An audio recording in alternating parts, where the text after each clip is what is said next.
오늘 이제 큰 일이 있었습니다. 우리가 알다시피 교회에 장로님들이 이렇게 세워지셨죠. 세워지셨는데 지난주부터 이렇게 좀 긴장이 좀 되더라고요. 장로님으로 뽑히신 분들과 저와 아무런 연관이 없습니다. 제가 이렇게 굉장히 긴장이 되기 좀 됐어요. 왜냐하면 제가 이렇게 장로님들이, 그러니까 이렇게 안수집사님들이 장로님 되는 것을 처음으로 이렇게 가까이서 지켜봤습니다. 제가 서울에서 이제 신앙생활을 처음 했을 때, 그때 그 교회는 장로님이 안 계셨고요. 여기 영광교회 와서도 그것들을 경험해 보지 못했고, 고 장로님 말씀하셨는데 그분은 원래 장로님이셨으니까. 근데 제가 이렇게 안수 집사님이 이렇게 장로님을 세워지는 것은 제가 거의 처음 본 것 같아요. 그러다 보니까 좀 긴장이 됐습니다. 왜냐하면 여기 영광교회가 대한예수교 장로교잖아요. 그럼 장로교회의 가장 큰 크다고 표현해야 되나요? 어쨌든 가장 큰 이제 시정의 리더가 장로입니다. 그래서 하나님이, 저는 그게 꼭 교회를 세운다는 생각이 들더라고요. 하나님이 교회를 세우는구나. 그런 생각으로 제가 이 장로 임식이라고 해야 되나요? 그래서 그것들을 이렇게 제가 이렇게 맞이하게 되니까 좀 긴장이 됐어요.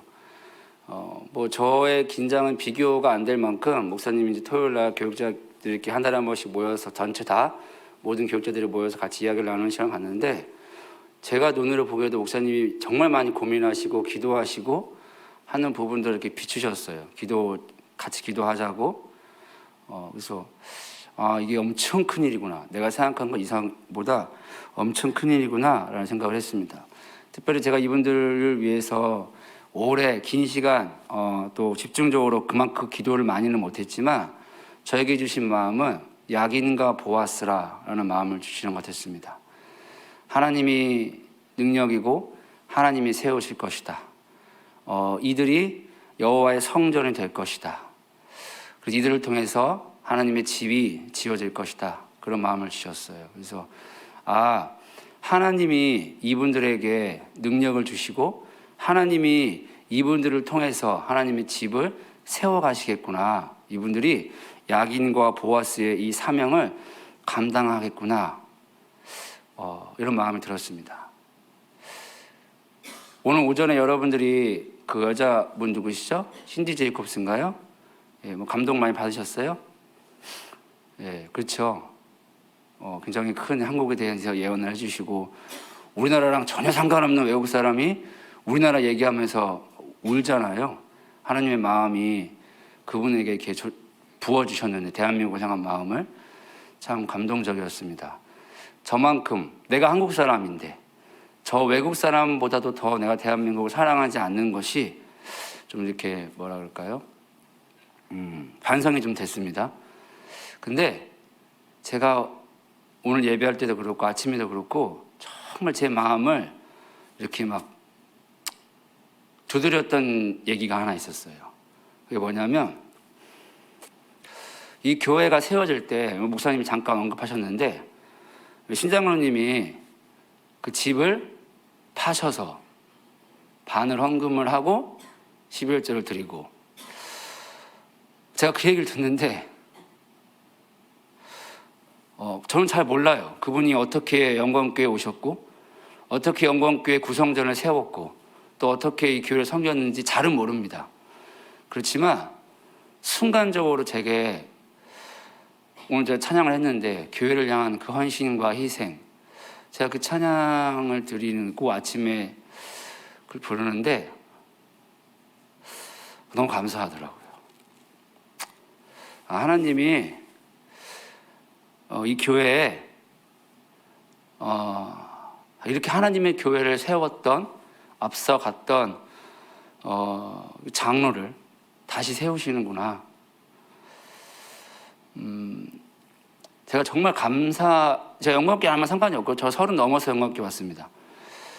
그런데도 제가 이렇게 예수님을 믿고 이렇게 신앙생활을 할 수 있었던 것이, 우리 신규 장로님이 막내 아들 저랑 친구예요. 동갑입니다.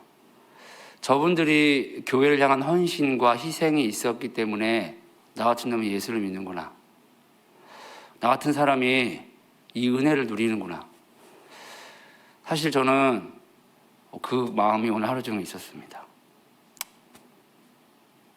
감사하고,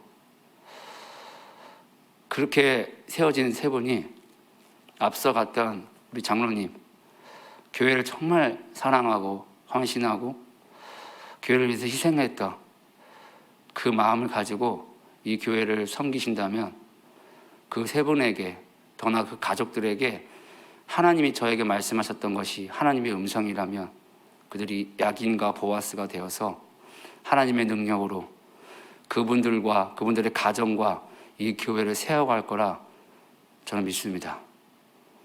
그렇게 축복합니다. 그렇게 귀한 하나님의 일꾼들로 세워지시기를 예수님 이름으로 축복합니다.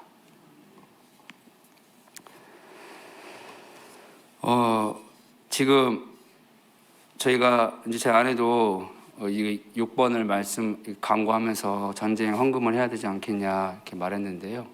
제가 뉴스를 이렇게 보는데, 야, 지금 이 시국에도 이렇게 전쟁을 하는구나, 진짜 하는구나, 예, 그런 것들을 제가 보게 됩니다.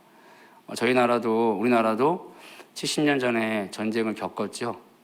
전쟁을 겪었습니다. 패는 이리 말할 수 없죠. 예, 이제 그 나라가 엄청나게 전쟁 복구에 엄청난 많은 에너지와 또 고통을 겪을 거예요. 아마 한 세대가 지나가야 정상이 될까 말까 하겠죠. 예, 아마 엄청 지금 많은 큰 고통을 겪고 있을 것입니다. 우리가 그 나라를 위해서 이제 헌금으로 동참해서 우리들의 마음을, 그리스도인의 마음을 좀 표현하기를 원합니다. 한 가지 더, 저희가 헌금을 할 때 제가 잠깐 나누고 그 마음을 더해서 우리의 마음을 헌금이라는 물질로 좀 표현했으면 좋겠어요. 제가 우연찮게 뉴스를 봤습니다. 이 우크라이나의 국민들의 인구 구성을 제가 우연찮게 뉴스를 통해서 알았는데, 그 중에 유대인계가 있어요. 유대인계 우크라이나인이 있습니다. 유대인계 우크라이나인이 있는 걸 제가 보고 알아봤습니다. 너무 놀라운 건 유럽에서 그 우크라이나 안에 세 번째인가로 많은 유대인들이 살고 있었습니다. 제가 그 뉴스를 보고 제가 찾아본 걸 종합적으로 봤을 때 왜 전쟁이 일어날 수밖에 없었을까라는 생각들을 하게 됐습니다. 하나님이 이 말씀에 따르면 하나님의 백성들은 반드시 이스라엘 땅으로 돌아가야 합니다. 그리고 마지막 때가 되면 하나님의 백성들을 이스라엘로 모을 거라 약속하고 있어요. 그것이 그저 문자가 아니라 실질적으로 제 눈앞에 일어나고 있다라고 생각이 들었습니다. 그런데 이들이 그냥 있으면 절대 돌아가지 않습니다. 흔들 수밖에 없는 거예요. 돌아가라고. 얼마 전에 불임절이었는데 우리가 알다시피 에스더서가 그 내용입니다. 그 에스더와 모르드게와 하만의 전쟁이죠. 예, 그 내용을 읽으면 하나님이 역전의 명수구나, 이스라엘 백성들이 위기에 처했을 때 그들을 구했구나라고 생각을 하게 됩니다. 그런데 조금 더 이면적으로 바라보게 된다면 하나님의 백성들이 왜 하만이라는 위기 가운데 놓이게 됐을까? 사실 이스라엘 백성들은 그 당시 성전 이스라엘이라는 나라로 돌아가야 했습니다. 이미 이방 왕들이 너희는 너희 나라로 돌아가라 라고 했어요. 근데 너무나 많은 세월이 흘렀습니다. 70년이라는 세월이 흘렀고 그들이 이미 이방 나라에 충분히 적응을 했습니다. 돌아가기가 싫은 거예요. 그 나라, 이스라엘이라는 나라는 폐허입니다. 아무것도 없어요. 가면 생고생을 해야 합니다. 그래서 안 돌아갔습니다. 이스라엘 백성들이 그 땅 가운데서 뿌리를 내리고 살고 있는 거예요. 하나님이 하나님의 선지자를 통해서 외쳤겠죠. 돌아가라고. 그런데 안 돌아갔습니다. 그러자 어떻게 했습니까? 어쩔 수 없이 흔든 겁니다. 자, 그런데 이때 하나님의 놀라운 지혜가 숨어 있습니다. 사실 이스라엘 백성들을 흔들 때 사용했던 사람이 하만이에요. 근데 이 하만이 아말렉 사람입니다. 근데 이 아말렉을 사울 왕이 아말렉 사람 이각인가요? 그 사람을 살려놨어요. 원래는 다 죽이라 그랬는데, 그래서 하나님 뭐라 그랬냐면 내가 이 아말렉 사람과 영원히 싸우겠다라고 선언하셨습니다. 때가 흐름에 하나님은 하나님의 언약을 성취하시고자 이스라엘 백성들을 나라로 돌아가게 하고 그곳에 성전을 짓게 하고자 아각 사람, 아말렉 사람을 이용한 겁니다. 그러면서 동시에 아말렉 사람을 진멸하고 그리고 이스라엘 백성들을 약속의 땅으로 돌려보내시는 것들을 보게 됩니다. 그날이 불임절이에요. 불임절은 역전의 명수 하나님의 목적이 아니라 언약을 신실히 이루시는 신실한 하나님의 포커스가 가게 되는 것입니다. 자, 그런데 제가 이 말을 왜 나누느냐? 저는 우크라이나가 이렇게 보이기 시작했습니다. 하나님이 저 땅에 있는 유대인들, 마땅히 돌아가야 할 나라가 있는데 그 땅에서 정착하고 있는 저들을 돌아가게 하기 위하여 흔들고 있구나. 그 땅을 흔들지 않으면 그들은 결단코 움직이지 않을 거예요. 근데 하나님이 그들을 흔들어서 돌아가게 하고 있구나. 실질적으로 이걸 알리야라 그러는데 작년 한 해 알리야가 어마어마한 숫자로 늘어나고 있다고 이렇게 소식을 듣게 됐습니다. 우리가 그 땅에서 지금 전쟁으로 인해 고통당하는 백성들을 향해서 우리가 긍휼히 여기고 마땅히 우리들의 그 마음의 물질을 드려야죠. 근데 여기에 플러스 알파로 하나님이 하나님의 뜻을 이루시라고 우리가 하나님의 그 일에 동참한다고 하는 마음으로 헌금에 동참하면 어떨까라는 생각이 들었습니다. 뭐야, 하나님이 그러면 전쟁을 일으키는 분이야? 그거 아니라고요. 하나님은 전쟁 일으키는 분이 아니에요. 하나님은 언약을 성취하는 분이라고요. 그게 우리의 눈으로는 이해가 안 됩니다. 그렇지만 하나님은 하나님의 언약을 성취하십니다. 그래서 우리는 비록 그것이 정말 고통스러울지라도, 그러니까 진노 중이라도 그들 백성들을 불쌍히 여겨달라고, 이제 그만 그들이 정신을 차리고 돌아가게 될 거니까 이제 하나님 은혜를 부어달라고, 긍휼히 여겨달라고, 그런 마음으로 그들을 불쌍히 여기는 마음, 더 나아가 하나님의 언약을 신실히 성취하시라고 그 마음으로 헌금을 하면 어떨까? 저에게 그런 마음을 주시는 것 같았어요. 너무 우크라이나 하나 가지고, 물론 저는 그렇게 보이기 시작했습니다. 그래서 제가 왜 이 얘기를 나누느냐? 남의 나라 이야기고 남의 나라 전쟁 이야기인데 제 마음에 한 가지에 막 불타오르는 마음이 있었습니다. 그게 뭐냐? 우리 예수님 진짜 곧 오시는구나. 머지않았구나. 곧 오십니다. 반드시 오십니다. 그러니까 지금처럼 우리는 신앙생활을 할 수 없어요. 반드시 이 신앙적인 성경의 삶이 진짜 내 삶이 돼야 돼요. 그렇지 않으면 저는 이 말씀 그대로 이루어진다고 믿습니다. 그렇기 때문에 그 전쟁이 저에게 긴장을 불러일으켰고 다시금 우리 주 예수 그리스도, 곧 오실 그리스도 예수께 향하게 하는 일들이 제 마음 가운데 이루어지고 있는 것 같습니다.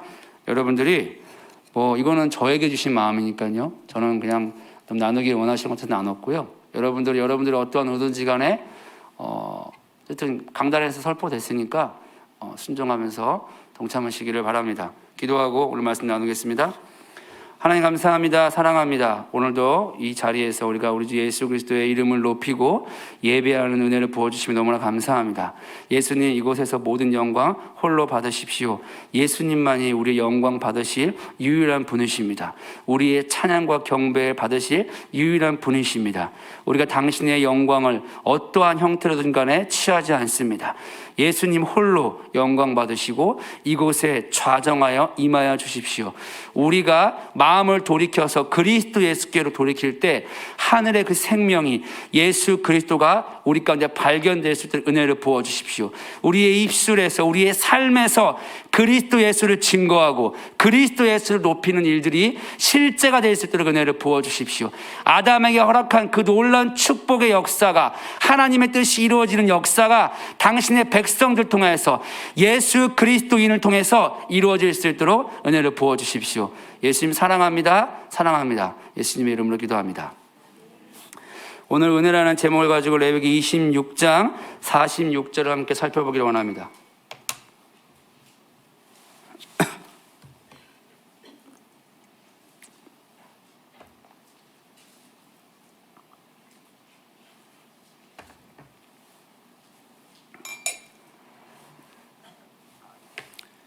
레위기 26장 46절입니다. 한 절입니다.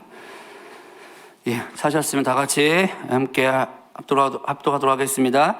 이것은 여호와께서 시내산에서 자기와 이스라엘 자손 사이에 모세를 통하여 세우신 규례와 법도와 율법이니라.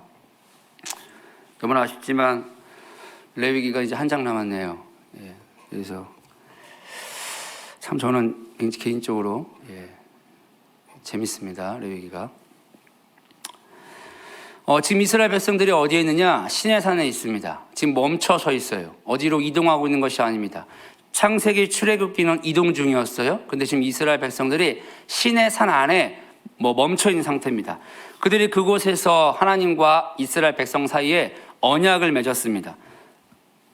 그리고 이제 이스라엘 백성을 그 약속의 땅으로 들여보낼 준비를 하고 있습니다. 그러면서 너희들을 향한 나의 목적이 무엇인지 내가 알려줄게 라고 말씀하시는 것이 바로 출애굽기 19장의 이야기입니다. 하나님이 그들을 세상과 구별된 존재로 준비시켜놨어요. 너희는 달라, 너희는 나에게 있는 자들이야, 구별된 존재야 라고 말했습니다. 너희가 비록 이 땅에 살지만 이 땅에 속한 자들이 아니다. 너희는 하늘에 속해 있는 존재야. 그러니까 땅에 있는 사람들과는 다른 존재다 라고 하면서 하나님이 그들의 가운데 하나님의 그 마음을 막 계시하셨어요. 너희가 그렇게 하나님 안에서 하늘에 속한 자의 인식을 가지고 살아갈 때 모든 열방이 너희를 향해서 돌아오게 될 것이고 나 여호와 안에 속하게 될 거야. 그들이 모두가 다 하늘에 속한 존재, 축복받는 존재가 될 거야 라고 그들에게 말했습니다. 이것이 너희들의 사명이야. 이것이 제사장 나라란다 라고 하면서 하나님의 목적을 그들에게 이렇게 말했어요. 이러한 하나님의 목적을 이루기 위해서 그들에게 두 가지 제도를 허락했습니다. 그것이 출애굽기 25장 이후에서 말하고 있는 바로 성막을 짓는 것입니다. 그리고 두 번째, 오늘 레위기에서 말하고 있는 이 율법을 하나님이 이스라엘 백성들에게 주셨어요. 그렇게 이스라엘 백성들이 하나님의 목적을 이루기 위해서 성막을 짓는 것과 그리고 율법을 주시는 것, 율법을 그들에게 주었습니다. 우리가 이런 하나님의 목적을 모르면 이스라엘 백성들이 성막 짓는 일 시키려고 하나님 부른 거야? 하나님이 우리를 이런 율법을 지키라고, 이 법에 얽매이라고, 이 법을 지키는 수행을 하라고 우리를 부른 거야? 라고 오해를 하게 됩니다. 우리가 하나님의 목적을 알아야만 하나님이 우리를 성전 짓는 일 시키는 존재로 부른 것이 아니라 하나님의 율법을 얽매이는 존재, 하나님의 율법을 지키기 위하여 수행하는 존재로 우리를 불렀다고 하는 것이 아님을 알게 되는 거예요. 이 성막과 율법은 철저하게 하나님의 목적을 이루기 위해서 이것들이 준비되었다는 것입니다. 자, 그러면 하나님의 목적이 무엇인가? 레위기 26장 3절을 보면 너무나 잘 나와 있습니다. 너희가 내 규례와 계명을 준행하면, 너희가 내 규례와 계명을 준행하면, 여기 규례와 계명은 호크라는 단어를 쓰고 있습니다. 이것은 삶의 소망이라는 뜻이에요. 준행하면은 할라크인데 걷다 행하다입니다. 자, 그러면 이것을 다시 번역을 하면 너희가 내 삶의 소망을 향해 걸어간다면, 그러면 어떤 일이 이루어집니까? 4절부터 13절의 내용이 이루어지는 거예요. 레위기 26장 4절에서 13절의 내용이 무엇입니까? 이스라엘 백성들을 향한 하나님의 축복이 주어지는 것입니다. 규례와 계명을 준행한다, 율법을 지킨다, 그게 아니라 하나님의 삶의 소망으로 걸어갈 때, 그때 4절에서 13절에 축복이 주어질 거라 말하고 있는 것입니다. 재밌죠? 레위기 26장 살펴보겠습니다. 4절에서 13절인데요 안 읽겠습니다. 길어서 오래 걸리니까 읽으면 여러분들이 읽으시면 됩니다. 4절에서 13절의 말씀에 보면 하나님의 축복이 이루어집니다. 마치 어떠한 현상을 우리가 볼 수 있냐면 아담을 에덴 동산에 두었어요. 그리고 그에게 말하는 거예요. 아담아, 다 먹어도 돼. 하나만 먹지 마. 선악을 알게 하는 나무 열매만 먹지 마라. 다 네 거야. 똑같은 현상이 지금 이루어지고 있습니다. 이스라엘 백성들에게 너희가 내 규례와 계명을 준행하면 이건 다 너희 거야.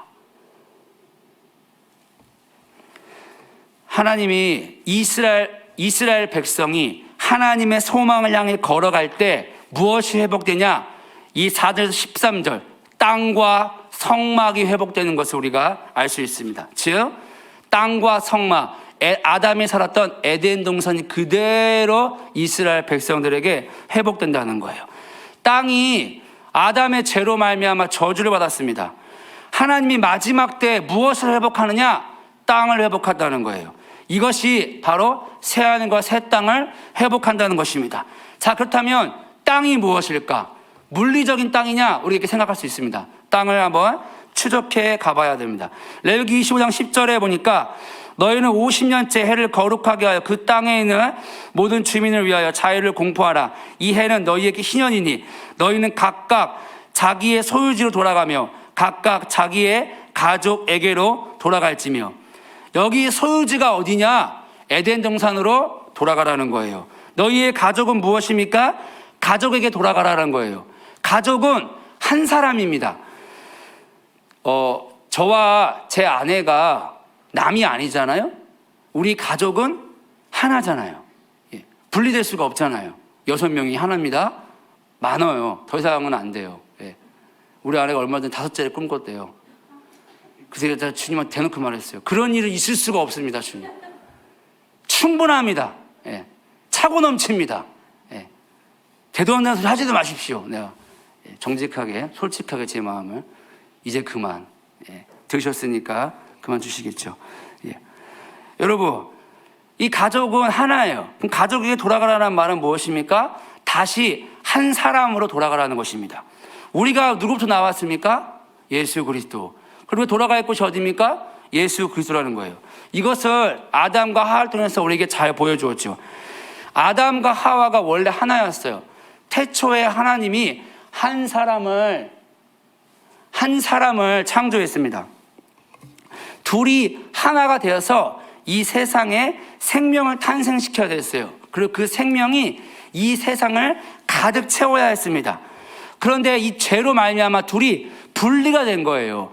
그래서 하나님이 이혼을 허락하지 않는 것입니다. 원래부터 없었으니까 분리라는 건 없던 거예요. 이혼은 없던 겁니다. 그런데 너희가 가족에게 돌아가라 라는 말은 무엇입니까? 아담이 하와에게 돌아가고 하와가 아담에게 돌아가라는 거예요. 그렇게 돌아가야 그들이 사람이 된다는 것입니다. 자, 그런데 이 사람이 누구랑 분리가 됐냐면 하나님하고 분리가 됐어요. 그러니까 이 사람이 누구에게 돌아가야 되냐? 하나님께 돌아가야 돼요. 하나님은요, 원래부터 우리 가운데 있었습니다. 한 번도 우리 떠나지 않았어요. 제가 지난주가 지지난주 같아요. 저에게 계속해서 계시하시는 하나님의 이름이 있는데 그게 하나님의 선하심이에요. 하나님의 선하심. 뭐 당연한 거지. 근데 하나님의 선하심이라는 찬양이 있었는데 그 찬양을 제가 듣는데 그 찬양의 가사가 그 하나님의 선하심이 늘 나를 따라온다. 러닝 애프터 툼인가? 그 나를 늘 따라온다는 그 가사를 제가 이렇게 듣고 있는데 제가 갈짓자로 돌아다녀도 A라는 곳에 가도 B라는 곳에 가도 도망댕겨도 하나님의 선하심은 늘 나를 따라다닌다는 거예요. 더군다나 내가 하나님의 선하신 그 손 안에 늘 있다는 것입니다. 제가 그 하나님의 선하심이 저에게 계시가 되기 시작하니까 어떠한 사건들이 제 안에 이게 막 일어나게 되는데요. 억울하고 분했어요. 진짜 정말 화가 났어요. 그런데 하나님이 제가 불임절 얘기했던 것처럼 저와 아무 상관없는데 그 억울함과 분함을 해결하고 저에게 선함으로 다가오는 걸 제가 경험했습니다. 알고 싶으세요? 안 알려줄 거예요. 개인적인 거라서. 네. 제가 너무 놀랐어요. 한 일주일은 하나님의 선하심이 구체적으로 경험이 되지 않았지만 그 선하심이 나를 따라왔다는 것만 생각하면 눈물이 너무 나는 거예요. 아침에 일어나도 선하신 그 하나님의 찬양이 계속되고, 걸어가는데도 하나님의 선하심이 생각이 되고 눈물이 그렇게 나는 거예요. 그런데 그 은혜가 끝나자, 싹 거치자 그 선하심을 경험하는 자리로 가게 하더라고요. 거긴 지옥이에요. 근데 그 지옥에서 정말 가슴 아픈 힘든 상황에서 그 선하심이 고백이 되니까 제가 대화하는 중에 외쳤어요. 하나님이 선하십니다. 알고 싶으시세요? 안 알죠. 말씀할 수가 없어요. 이거는 하나님과 나와가 일이기 때문에. 여러분, 사람은 하나님께 돌아가야 돼요. 하나님은 돌아올 필요가 없어요. 한 번도 떠난 적이 없는 거예요. 예수님이 우리의 신랑이고 우리가 예수님의 신부입니다. 그렇게 다시 우리가 사람은 남자와 여자의 결합입니다. 그게 사람입니다. 예, 그 사람이 예수님께 돌아갈 때 어떤 일이 일어나느냐? 마리아가 성령의 능력으로, 그 창조의 능력으로 하나님의 아들들을 잉태한 것처럼 이 세상에 하나님의 자녀들이 태어나게 되는 것입니다. 마리아가 높다란 뜻이라고요. 원래 높은 존재, 하늘에 있는 존재예요. 우리가 돌아갈 원래의 모습이 무엇이냐? 하늘에서 있는 높은 존재였어요. 그렇게 하나님의 아들들을 낳는 복된 자들이었다고요. 그게 원래 우리가 되찾아야 할 모습입니다. 이 자리로 돌아가게 된다는 거예요. 에덴 동산은 각자 사는 곳이 아닙니다. 아담과 하와가, 그 남자와 여자가 결합돼서 사람이 되고, 그 사람이 하나님과 하나가 돼서 이것을 한 세 사람이라 그러는데, 한 세 사람으로 하나됨으로 살아가는 곳이 에덴 동산이에요. 그것을 사도 바울이 너희가 예수 그리스도의 지체라고 말하고 있는 것입니다. 분리가 안 되는 거예요. 지체인 내가, 손과 발이 너는 왜 손이야? 너는 왜 발이야? 차별할 수가 없는 거예요. 시기할 수가 없는 겁니다.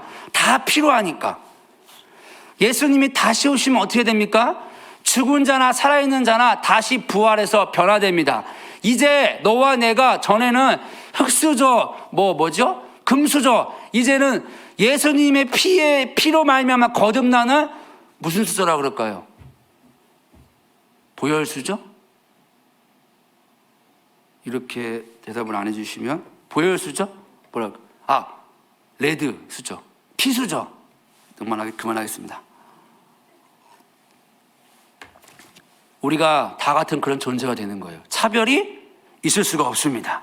그곳에서는 차별이 없어요. 예수의 생명만이 넘칩니다. 우리가 돌아갈 곳이 어디입니까? 바로 그 예수 그리스도 안입니다. 이것을 오늘 본문이 소유지와 땅으로, 가족으로 돌아가라 라고 하고 있는 거예요. 저 여러분들 돌아가야 할 소유지와 가족이 어디겠습니까? 그리스도 예수 안이라고요. 그렇게 돌아갈 때에 회복이 일어난다는 거예요. 저와 여러분들이 누구를 위해 창조됐냐? 예수님을 위해 창조됐다고요. 나를 위해 창조되지 않았습니다. 나를 위해 사는 게 목적이 아닙니다. 나의 꿈, 나의 소망을 이루는 것이 목적이 아닙니다. 우리가 예수 그리스도를 위하여, 예수 그리스도의 소망을 위하여 살아가는 존재라는 것입니다. 이 땅에서는 비록 남자와 여자로 살아가지만 우리가 새하늘과 새 땅에서는 한 사람으로 하나가 되어서 그리스도 예수와 한 몸이 되어서 다시 이 땅에 하나님의 생명들을 충만케 하는 존재로, 높은 존재로 살아가게 된다는 거예요. 그러니까 우리가 어디로 돌아가야 되냐? 하와가 아담에게 나왔듯이 우리가 그리스도 예수에게로 다시 그 안으로 돌아가야 한다는 것입니다. 자, 그러면 성막은 무엇일까? 하나님이 이스라엘 백성을 애굽에서 불러냈죠. 그들이 종되었던 곳입니다. 그곳에서 종되었던 그 멍에를, 레위기 20장 읽으면 다 나옵니다. 멍에를 메고 있었어요. 그 멍에의 빗장을 다 부셔버렸습니다. 그리고 그들이 자유를 얻었으니까 당당히 하늘을 바라보고 걷게 하는 존재로 만들었다라고 레위기 20장에 말하고 있습니다. 여러분, 종들은 하늘을 못 보죠? 꾸부정하게 땅을 바라보며 살아갑니다. 그런데 그 빗장을 꺾어버리니 그들이 어깨를 펴고 하늘을 바라보는 존재, 당당히 걷게 되는 존재로 만들었다는 거예요. 그것을 여기서 내가 너희를 걷게 하겠다라고 말하고 있는 거예요. 그게 쿰입니다. 쿰. 이 쿰이라는 단어를 어디에 사용했습니까? 예수님이 신약에 와서 달리다리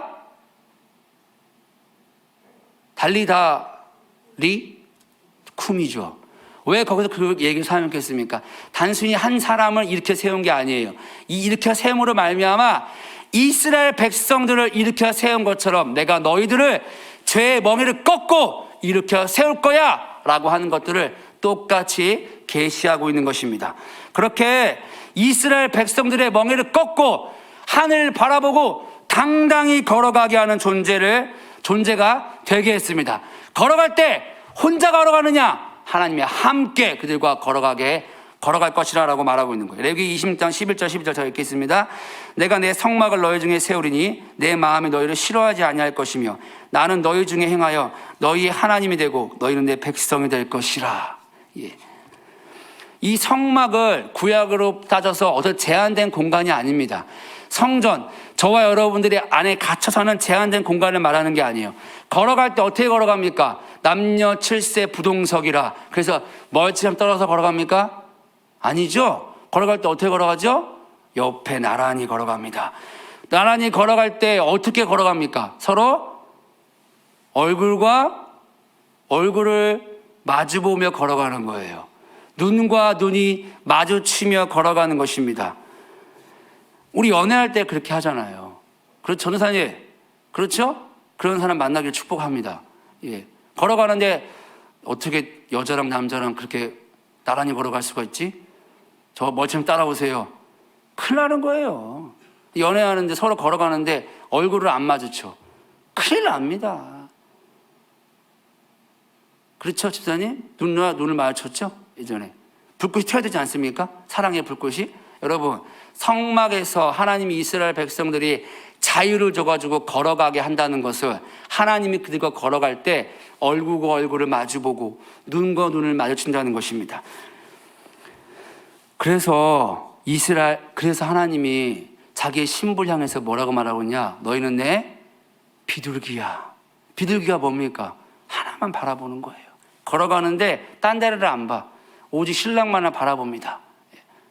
예수님이 다시 오실 때 뭐라고 말했습니까? 모든 눈이 나를 볼 것이라. 이 말이 무엇입니까? 단순히 와 온다 이게 아니라 하나님의 백성들과 하나님의 아들 그 예수 그리스도가 눈과 눈이 마주치는 것, 성막의 이 사건이 완성되는 걸 말하는 거예요.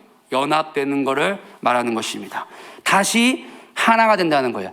그러니 성막을 세운다는 것은 어떠한 건물을 세우고 어떠한 장막을 세우는 것이 아니라 하나님이 나와 하나 된다는 것을 말하는 거예요. 하나님의 소망이 무엇이냐? 나의 얼굴과 너의 얼굴이 바라보고 나의 눈과 너의 눈이 바라보게 되는 것, 그렇게 너와 나의 마음이 통해서 하나가 되기를 원해. 그 말이 성막을 세운다는 것입니다. 하나님의 목적, 이스라엘 백성들이 하나님의 삶의 소망을 걸어갈 때 하나님의 목적이 이루어진다는 거예요. 그 하나님의 목적이 무엇입니까?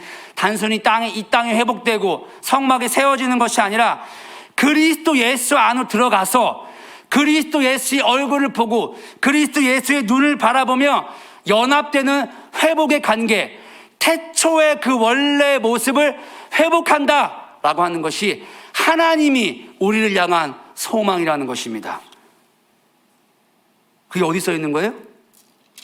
레위기 20장 3절. 3절 보십시오. 너희가 내 규례와 계명을 준행하며. 해석하면 어떻게 됩니까? 하나님의 법을 지키자로 가죠.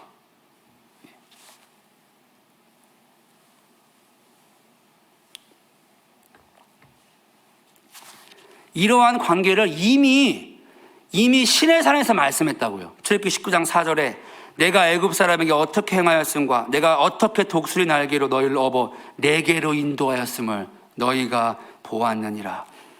이미 시내산에서 계약을 맺을 때 이 레위기의 모든 말씀들을 이 19장 4절에 다 집어넣었다고요. 너희를 내게로 인도했다고. 따라서 하나님의 소망, 하나님의 목적이 무엇입니까? 이스라엘 백성들이 예수 그리스도를 말미암아, 예수 그리스도 안으로 들어가려 말미암아, 예수와 연합됨으로 말미암아 태초의 원래의 모습, 하늘의 복을 누리는 존재가 되게 하는 것, 이것이 하나님의 소망이 되는 것입니다. 이 소망을 이루기 위해서 우리에게 성막과 율법을 주셨다고요. 단순히 성막을 짓는 일을 시키기 위함이 아니라 법을 지키는 수행을 하기 위함이 아니라는 것입니다. 자, 그렇다면 이러한 하나님의 소망을 방해하는 것이 무엇일까요? 우리가 예수님의 얼굴을 바라보고 예수 그리스도 안에 들어가서 눈과 눈이 마주쳐서 하나가 되어서 하늘의 이런 놀라운 축복을 방해하는 존재가 무엇이겠습니까? 예, 누구였죠? 창세기에서 26장 6절 혼자 하겠습니다. 내가 사나운 짐승을 그 땅에서 제거할 것이며. 여러분, 정확하게 창세기죠? 예, 사나운 짐승입니다. 저와 여러분들이 예수 그리스도 안에 들어가서 예수 그리스도와 얼굴과 얼굴, 눈을 마주치며 하늘의 복을 누릴 수 있는 존재가 되게 하기 위해 방해하는 존재가 뭐라고 써 있습니까? 사나운 짐승이래요. 7절은 그게 원수라라고 하고 있습니다. 여러분, 땅이 저주받게 만들고 우리의 눈이 가려져서 높은 곳에 있는 존재가 저 낮은 곳에 처박히게 되었어요. 그런데 이 짐승이 지금도 역사에서 방해한다는 것입니다. 미혹하게 한다는 거예요. 무엇을 미혹하게 하겠습니까? 하나님의 백성들이 하나님의 소망을 보지 못하게 만드는 것입니다. 하나님의 율례와 규례를 향한 하나님의 참된 목적을 보지 못하게 만든다고요. 그것을 보지 못하도록 미혹하게 한다는 것입니다. 그렇게 될 때 어떤 일이 발생하느냐? 율법을 지키지 않을 경우에 보여주는 벌이 그들에게 찾아올 수밖에 없는 거예요.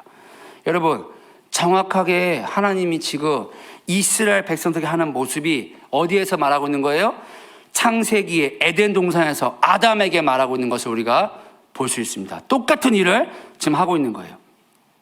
그런데 그러면 이 원수를, 사나운 짐승을 이길 수 있는 유일한 길이 무엇이냐? 여기에도 답이 나와 있었습니다. 26절 3절에 보니까 너희가 내 규례와 계명을 준행하면 6절 7절에 내가 그 땅에 평화를 줄 것인즉 너희가 누울 때 너희를 두렵게 할 자가 없을 것이며 내가 사나운 짐승을 그 땅에서 제할 것이요 칼이 너희 땅에서 두루 행하지 아니할 것이며 너희의 원수들을 쫓으리니 그들이 너희 앞에서 칼에 엎드러질 것이라. 어떻게 이깁니까? 하나님의 백성들이 하나님의 소망을 향해 걸어갈 때에 사나운 짐승들, 원수들을 내쫓을 거라라고 하고 있는 거예요. 우리가 오직 그리스도 예수 안으로 들어갈 때 그리스도 예수와 눈과 눈이 마주쳐서 우리의 삶에서 하늘에서 이루어진 뜻이 이 땅에서 실질적으로 이루어질 그때 그 순간이 바로 이 원수, 사나운 짐승들을 이기는 유일한 길이라는 것입니다.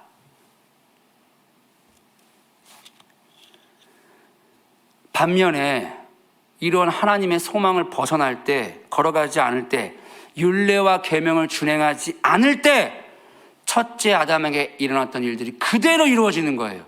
어떻게 됩니까? 저주가 임하는 거예요. 그들이 에덴 동산에서 쫓겨난다고요. 그게 오늘 26장에 나오는 상과 벌의 이야기입니다.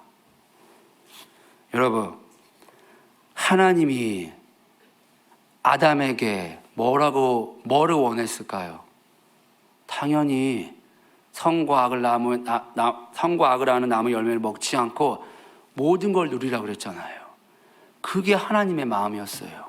그런데 이 백성들이 그에 비해 그 자식이라고 똑같이 한 거예요. 자, 그러니 어떠한 소리가 외치겠습니까?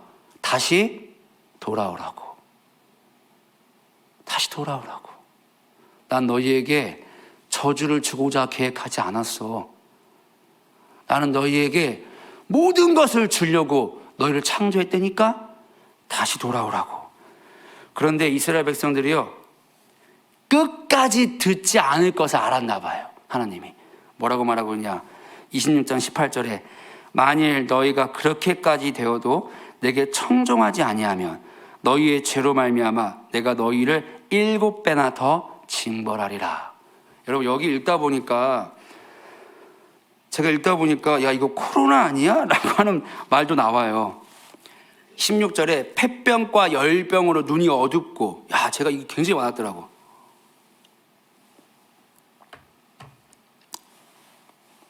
폐병과 열병, 코로나 같지 않습니까? 예, 저만 그렇게 생각하겠습니다. 예. 여러분, 7배나 더 징벌한답니다. 이 마지막 때에 하나님이 하나님의 소리를 외칩니다. 돌아오라고. 예수께 돌아오라고. 누구에 외칠까요? 믿지 않는 사람들에게. 믿지 않는 사람도 여전히 저주 가운데 있는 거예요. 누구에게 외치냐? 믿는 사람들에게 외치는 것입니다. 7배나 더하겠다. 너무나 안 들으면 이 마지막 때에 어떻게 한다는 겁니까? 7년 대환란을 보낸다는 것입니다. 7년 대환란이 누구 때문에 오는 거예요? 하나님의 백성들 때문에 오는 것입니다. 교회 때문에 오는 거라고요. 교회가 하나님의 목적을 떠났어요. 벗어났어요. 아무리 말해도 안 들어요. 그러니까 7배나 벌하는 것입니다. 근데 이것의 목적이 무엇입니까? 죽이기 위함이 아니라고요. 흔들어서 다시 하나님의 나라로 돌아가서 하나님의 성전을 짓게 하는 거라고요. 하나님의 백성들을 흔들어서 다시 하나님께 돌아와서 하나님과 눈을 마주치고 예수 그리스도의 얼굴을 바라보게 하는 거, 그거 하기 위해서 7년 대환란 보낸다니까요. 외친다고요. 돌아오라고. 소망과 위로, 암이 걸렸는데 의사가 째야 돼요. 째야 되는데 아파 그러니까 아프시죠? 이해가 됩니다. 얼마나 아프시겠습니까? 그 암이 참 고통스럽죠. 제가 참 이해합니다. 동의합니다. 예, 그런데 수술은 아파 다 못 째. 그럼 다음에 하시죠. 그렇게 돌려보내는 의사가 있고, 두 번째 의사는 아파든지 말든지 째버립니다. 여러분들은 어떤 의사를 원하십니까? 지금이 어떠한 의사가 필요합니까? 지금 어떤 의사가 필요한 것 같으세요? 여러분, 째려고 그럴 때 아픕니다. 그런데 째야 합니다. 자, 째야 되는지 안 째야 되는지 어떻게 할 수 있겠습니까? 성경책 보시고 열매가 나에게 있는가? 내 가족에게 있는가? 비교해 보시면 됩니다. 그러면 하나님이 마지막 때 이 소리를 외칠 겁니다. 돌아오라고, 예수께로. 근데 아무도 안 째요. 그러면 그 사람은 어떻게 되는 거예요? 죽습니다. 암으로. 하나님은 원치 않습니다. 죽기를. 근데 7년 대환란을 보내서 7배나 징벌하는 일들이 일어나게 됩니다. 써있잖아요, 레위기에. 그러나 저와 여러분들이 하나님의 이 소리를 듣고 다시 그리스도에서 돌아가게 되면 하나님은 우리를 소망 가운데 걸어가게 하면서 4절에서 13절의 축복이 주어진다는 거예요. 자, 그러면 어떻게 하나님의 목적을 이룰 수 있을까? 이 하나님의 말씀이 주어진 곳이 신의 산이었다고요. 광야를 앞두고 복과 저주의 말씀을 말했습니다. 이스라엘 백성들은 원래 어떠한 존재였느냐? 그냥 복 받는 존재였어요. 아무 조건 없이 복을 누릴 수밖에 없는 존재입니다. 그런데 하나님께서 이들에게 뭐라고 말했냐면 복과 저주를 이렇게 앞에 딱 놓은 거예요. 그리고 조건을 제시하는 거예요. 뭐라고 말하고 있냐면 말씀에 순종하면 복을 받고 불순종하면 저주를 받게 될 것이다. 여러분, 이스라엘 백성들이 원래 어디서 태어났냐? 애굽에 태어났습니다. 애굽은 죄의 나라예요. 죄 아래에 있던 자들입니다. 죄의 종입니다. 이들은 태어나니까 죄에서 태어났어요. 그러니 당연히 뭐밖에 지을 수밖에 없겠습니까? 죄밖에 지을 수가 없다고요. 내가 콩인데 심어서 태어나니 콩이 태어났어요. 내가 흰 옷을 아무리 입었어도 우리 주위 모두가 똥밭이면은 내 흰 옷에 똥이 묻을까요, 안 묻을까요? 묻을 수밖에 없는 거예요. 그런 존재예요. 비 오는 날 하얀 옷을 입고 웨딩드레스를 입고 진흙탕을 걸어가는데 나는 단 한 방울도 안 튀고 걸어가야지 라고 살살 걸어가 보십시오. 안 튀겠습니까? 다 묻을 겁니다. 여러분, 애굽에 살던 이스라엘 백성들이 죄 짓는 거는 당연한 거예요. 당연한 거라고요. 아담의 후손입니다. 그러니 죄를 지을 수밖에 없는 거예요. 죄를 아무리 해도 못 벗어납니다. 종은 자기 스스로의 힘으로 자유를 얻을 수 없습니다. 여러분, 죄라는 것이 무엇이냐? 관역에서 벗어나는 거라고요. 아담이 하나님의 목적에서 벗어나니까 그게 죄로 왔다고요. 모든 억압이 왔다고요. 그것이 근본적인 문제였어요. 이스라엘 백성들이 이런 근본적인 문제를 지은 아담의 후손들이었기 때문에 이들은 발버둥을 친다 하더라도 지을 수밖에 없는 존재라고요. 절대 못 지켜요. 그런데 하나님이 뭐라고 말하고 있냐? 이걸 알까요? 모를까요? 이들이 하나님이 이스라엘 백성이 아담의 후손이라는 걸 잘 안다니까요. 잘 아는데 이렇게 말하고 있는 거예요. 너희가 말씀에 순종하면 복을 받고 불순종하면 저주를 받는다. 약간 약 올리는 것 같은 느낌이 들었습니다. 뭐지? 뻔히 불순종할 거 아는데 절대 못 지키는데 그 아비의 그 자식인데 절대 못 지켜요. 여러분, 이스라엘 백성들이 그럼 어떻게 지키냐? 이스라엘 백성들이 시내산에서 첫 번째 언약을 받았습니다. 그게 십계명입니다. 아시죠? 십계명을 받았어요. 하나님 언약을 받았습니다. 그런데 결혼 계약서였어요. 이스라엘 백성들이 우상을 섬깁니다. 바람 폈어요. 그래서 모세가 승진이 나서 돌판을 던져버려서 깨버렸습니다. 깨버리니까 하나님 입장에서는 어이없네, 또 만들어야 되잖아 라고 하면서 또 만들어줍니다. 두 번째 십계명이 주어지고 하나님이 모세 때문에 일을 두 번 하는 거예요. 얼마나 하나님이 거시겠습니까? 그래도 두 번 만들었습니다. 두 번 만들 때는 모세가 자기의 생명을 담보로 겁니다. 하나님, 나의 생명을 걸 테니 이 백성들 벌하지 마십시오. 떠나지 마십시오. 홀로 두지 마십시오 라고 하면서 그 유명한 모세의 기도가 나오잖아요. 여러분, 도대체 모세가 뭐길래 하나님이 이 모세의 그런 생명을 담보로 기도를 통해서 이스라엘 백성들에게 그렇게 다시 한번 그 언약을 맺는 관계가 되었을까요? 이것을 모세 언약이라고 그러는데, 여러분, 모세가 구스 여인을 취했습니다. 구스 여인은 검은 사람이에요. 솔로몬이 술람미 여인을 취합니다. 근데 이 술람미 여인이 어떤 사람이었죠? 비록 이걸 다 아실 텐데. 비록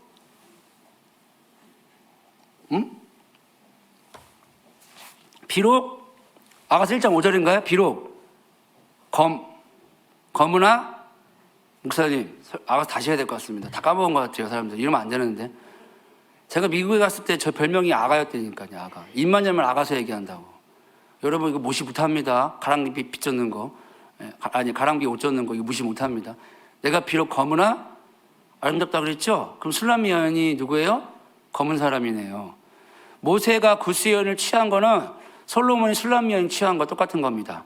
그런데 우리나라는 말로는 솔로몬과 술람미가 달라요, 단어가. 근데 히브리어는요, 똑같습니다. 예, 똑같은 단어예요. 자, 똑같은 단어입니다. 똑같은 단어가 어디에 나옵니까? 이시야. 창세기 1장에 사람이 나오는 거예요. 아담과 하와가 같은 단어입니다. 히브리어는 모음이 없어요. 똑같이 생겼어요. 발음만 이시라고 하는 거예요. 똑같이 생겼습니다. 자, 그러면 솔로몬이 구스 여인을 취했다는 거는 아담이 하와를 취한 거예요. 즉 신랑이 신부를 취한 겁니다. 예수가 우리를 취한 거예요. 왜 하나님이 모세의 생명을 담보로 이스라엘 백성과 언약을 맺었느냐? 이게 누구냐? 모세가 예수라는 거예요. 단순히 모세가 구스 여인 취했다고 아론과 미리암이 막 질투하고 막 어떻게 구스 여인 취했냐 이런 게 아니라고요. 그 구스 여인이 누굽니까? 저와 여러분들이에요. 예수 그리스도가 저와 여러분들을 취한 거예요. 자, 하나님이 두 번째 언약을 맺을 때, 십계명의 두 번 돌판을 주실 때 이 두 돌판은 단순한 법이 아니었다고요. 계약 관계가 아닌 거예요. 뭡니까? 예수의 생명을 담보로 한 하나님의 은혜라고요. 자, 그러면 이스라엘 백성들이 이 언약 앞에 맹세합니다. 너희가 이 계명을 지킬 것이냐, 이들이 살 것이냐 라고 물었을 때 이들이 이렇게 말했어요. 네, 우리가 진행하겠나이다. 이러면 틀리는 거라고요. 이러면 망하는 거라고요. 그래서 실패했다고요. 어떻게 말해야 됩니까? 예수의 생명 은혜를 통해서 나왔다고요. 그러니까 이렇게 말해야죠. 우리는 이미 하나님의 말씀에 불순종해서 죽어있는 죄인입니다. 저주 가운데 있는 자들입니다. 우리는 말씀을 지킬 능력이 없습니다. 복음커녕 저주를 받을 수밖에 없는 존재입니다. 하나님, 우리를 긍휼히 여겨주십시오. 다시 우리를 이 진노 중이라도 우리에게 은혜를 베푸십시오. 당신이 그럴 수 있는 근거가 모세, 그리스도 예수 아니십니까? 이렇게 나가야 되는 거라고요.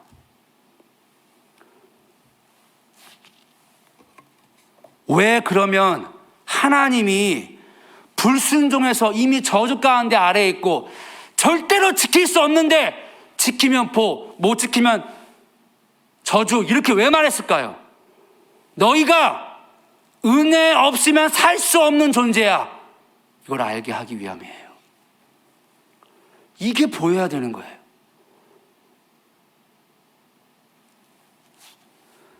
하나님이 저주 아래 있는 자들에게 긍휼을 베푸시고 싶으신 거예요.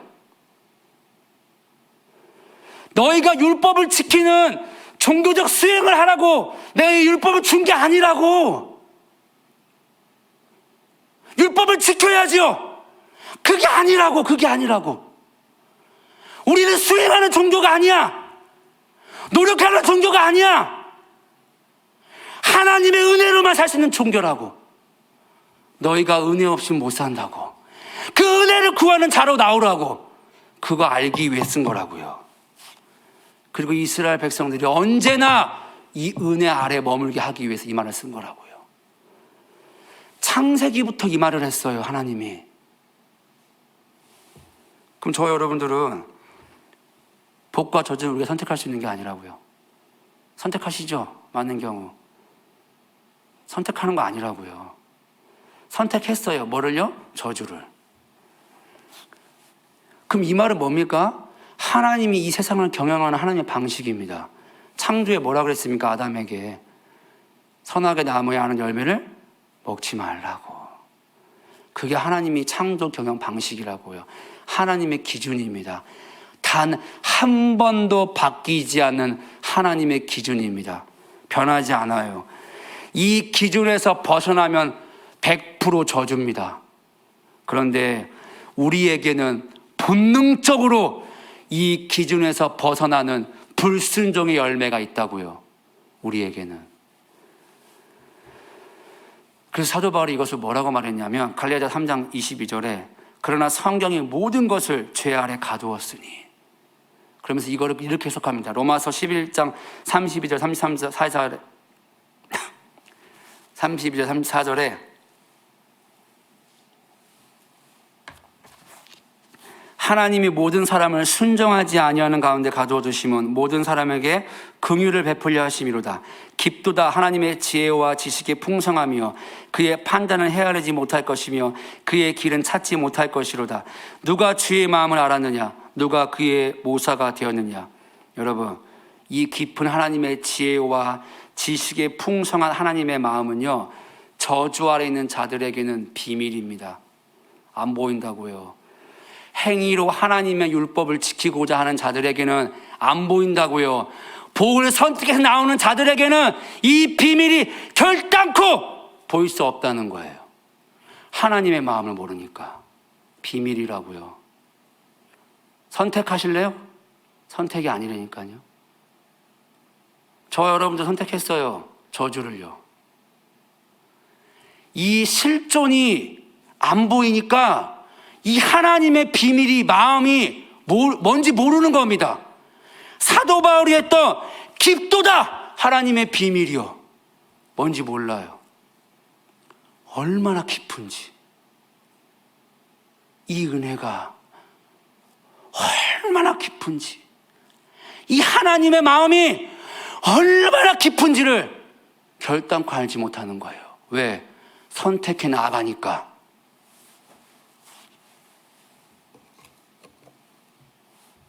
그래서 사도 바울이 뭐라 그랬냐?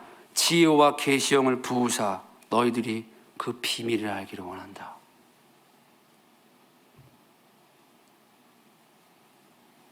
여러분, 이 은혜를 받은 자들은 하나님의 말씀을 마음에 품게 됩니다. 하나님의 말씀을 간직하게 됩니다. 그가 순종하는 자라고 말하고 있는 거예요. 그런 사람들이 누구냐? 회복되는 하나님의 형상이에요. 요한복음 10장 35절에 성경은 패하지 못하나니 하나님의 말씀을 받은 사람들을 신이라 하였거든. 여러분, 하나님의 말씀을 받은 자를 왜 신이라고 예수님께서 말씀하셨겠습니까? 이게 하나님의 형상이라고요. 여러분, 이것을 말씀을 지켜서 내가 복을 얻어야지, 그거는 애굽이 했던 신앙이라고요. 이방인들이 하는 거예요. 우리는 어떤 존재예요? 그럴 수 없는 존재인 걸 아는 거예요. 그러니 내게 은혜를 달라고, 내게 긍휼을 베풀어 달라고, 하나님의 그 비밀을 내가 깨닫게 해달라고, 그렇게 은혜를 구하며 나아가는 자들이 하나님의 형상이 되는 겁니다. 그가 하나님의 말씀을 받은 자들이라 라고 하고 있어요. 그러한 사람이 뭐 하는 줄 아세요? 레위기 27장을 하는 거예요. 레위기 10장이 뭡니까? 서원제, 첫 새끼를 드리고 11조를 드립니다. 예배하는 자가 되는 거라고요. 내가 선택해서 복을 찾아가는 자들은 결단코 레위기 27장의 예배를 드릴 수가 없어요. 요한복음에서 예수님이 말씀하신 하나님의 신, 말씀을 가진 자들이 계시록의 14장에 보니까 영원한 하나님의 복음을 가진 자들이라고요. 이들이 14만 4천 하나님을 예배하는 자들이라고요. 누굽니까? 내가 어떠한 존재인지를 선명히 깨달아 은혜 없이는 못 사는구나. 하나님의 은혜 없이면 내가 살 수가 없구나. 그렇게 가슴을 치며 하나님 앞에 엎드리는 사람이 영원한 복음을 가진 자, 예배하는 자라고요. 기타 치는 자들이 아니라고요. 이 예배하는 자는 아담이라고요. 아담에게 뭐라고 그랬어요? 그 땅을 정복하라 그랬어요.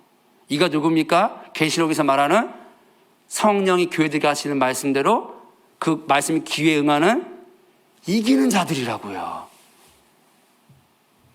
그들이 예배자예요.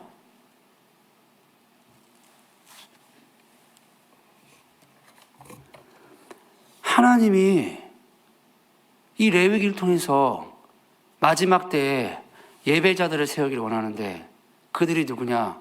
하나님의 말씀을 가진 자들이라고요. 하나님의 은혜만을 구하는 자들이라고요. 나의 어떠함을 의지하지 않습니다. 결단코.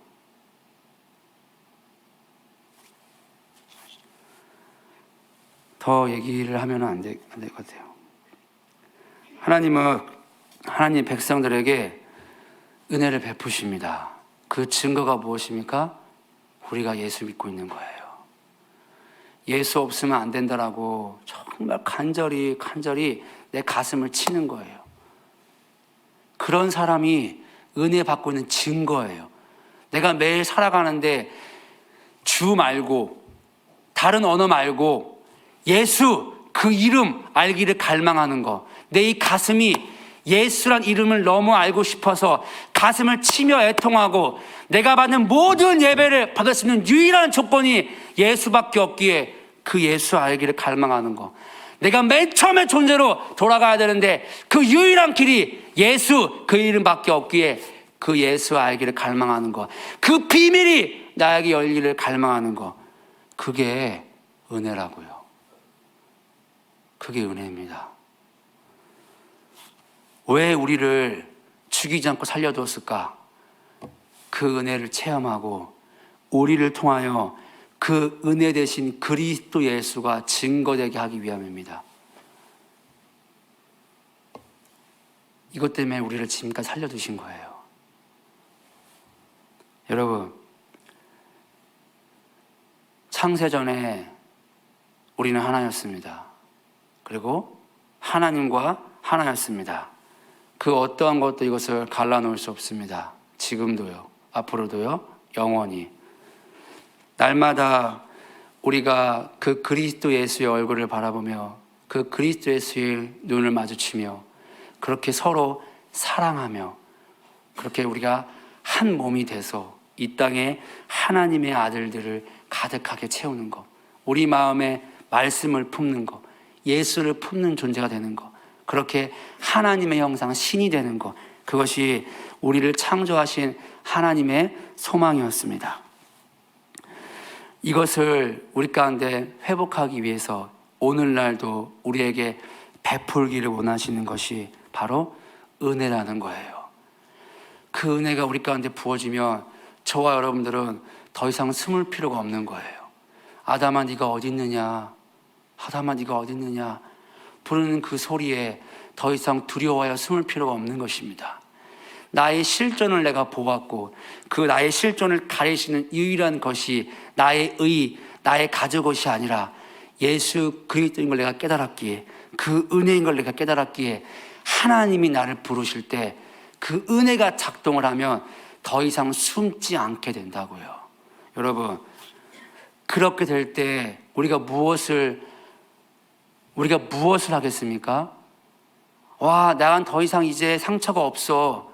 와, 나는 이제 더 이상, 나는 이제 괜찮아. 나는 죄를 지어도 죄에 더 이상 눌리지 않아. 정죄감 당하지 않아. 나는 그래. 그거는요, 여전히 은혜 가운데서 벗어나 있는 존재라고요. 은혜가 임하고 그리스도에서 나를 찾을 때, 내가 그 앞에 나갔을 때 참된 은혜를 받는 자는 어떻게 하는지 아십니까? 오직 예수 그리스도께 영광을 올려드립니다. 그리스도 예수 이름을 높입니다. 그 영광 내가 취하지 않습니다. 내 눈에 나는 보이지 않아요. 예수만 보입니다. 그러니 정죄감 따위, 열등감 따위, 억압 따위는 나와 상관없는 거예요. 무엇을 저와 여러분들 통해서 하나님 이루기 원하십니까? 그 은혜를 붓기를 원하시는 거예요. 우리가 오직 그리스도 예수를 보기를, 그리스도 예수를 높이기를, 그렇게 될 때 한 마음으로 우리가 예수님만을 찬양하고 예수님만을 경배하게 됩니다. 그러한 존재를 회복할 거라 약속하고 있는 것입니다. 저 여러분들에게 이런 은혜가 부어지기를 간절히 소망합니다. 예수님의 이름만을 높이는 자들, 우리의 이 교회의 비전처럼 정말 원띵, 그 아가서의 주제, 그것처럼 정말 예수님만을 사랑하는 자들, 그것이 저와 여러분 되기를 예수님을 축복합니다. 그리고 여러분, 이제 창업 기도 마칠 건데, 제가 여담인데, 제가 미국에 갔다 왔잖아요. 돈 많이 썼거든요. 예, 거덜 났어요, 저희 집. 빚을 아직도 못 갚고 있어요. 그래서 여러분, 거기서 제가 많이 배웠겠죠? 근데 제가 목사님한테 누누이 말씀드렸는데, 이거 좀 말해달라. 목사님이 말했나 모르겠는데 갑자기 그 생각이 나네요. 여러분, 다 배운 거 거기 가서 하고 왔어요. 새로운 거 배운 거 하나도 없습니다. 배운 거 복습하고 왔다니까요. 저는 단 한 번도 헷갈려 본 적도 없고요. 제가 너무 감사했던 게 목회자들이 왔어요, 몇 명이. 이분들은 하나님의 음성, 이 말 자체도 헷갈려 하세요. 내가 속으로 저게 왜 헷갈리지? 하나님이 우리를 그냥 있는, 우리 아가사 말씀 배웠잖아요. 그 엑기스들을 막 풀어내는데요, 헷갈려 하세요. 내가 그래서 무슨 얘기가 들었냐? 저는 거기서 그런 거 가지고 이분들이 고민을 나누고 이게 맞냐 안 맞냐, 신학적으로 옳으냐 안 옳냐라고 말들을 막 하기 시작하는 거예요. 이분들이 목회자들이니까 우리가 모였을 때 저는 그냥 거기서 자연의 바람을 음료수만 먹었다니까요. 논쟁할 필요가 없는 거 이미 다 정리가 됐어 내 안에서는. 저는 뭐 했는지 아세요? 그냥 받아들이기만 했어요. 다 들은 건데 뭐 어차피 이론은 새로운 게 없다니까요. 저는 추가 사역도 받았습니다. 근데요 나머지 목사들은 안 받았어요. 왜 안 받았냐? 그분들은 이론 물어보는 거예요. 이게 진짜냐 아니냐. 저는 하도 많이 들었잖아. 목사님이 추가 사역 많이 했다고. 예. 그래도 많이 해주셨거든요. 여기서도 많이 했잖아요 그 사역을. 그러니까 저희 입장은 저게 왜 물어볼 거지? 라는 생각이 들었다니까요. 저를 기도해 주신 그 미국 팀들이 제가 목회자인데 그렇게 기도받는 걸 보고 어메이징 너무 좋아했다니까. 예. 브라더를 하면서 뭐 잘했다고. 예. 뭐 안 물어보고 그냥 마음껏 하시라고. 난 다 동의한다고 거기서. 그냥 하시라고. 예. 제가 이 말씀을 왜 드리냐. 많이 배우셨으니까 써먹으시고 어디 가서 새로운 거 이렇게 기웃 안 그러셔도 된다는 거예요. 많이 배우셨어요. 충분합니다. 배운 거는 이제 우리가 이미 충분히 이론적으로는 배웠으니 이제 은혜를 구하자고요. 예수가 실제가 되도록 제발 성경에 나온 그대로의 열매가 우리 삶에 그대로 나오도록 매 순간순간 하나님 중심적으로 돌이키는 것들이 우리의 관계 가운데서 실제가 될 수 있도록 그 은혜를 구하자고요.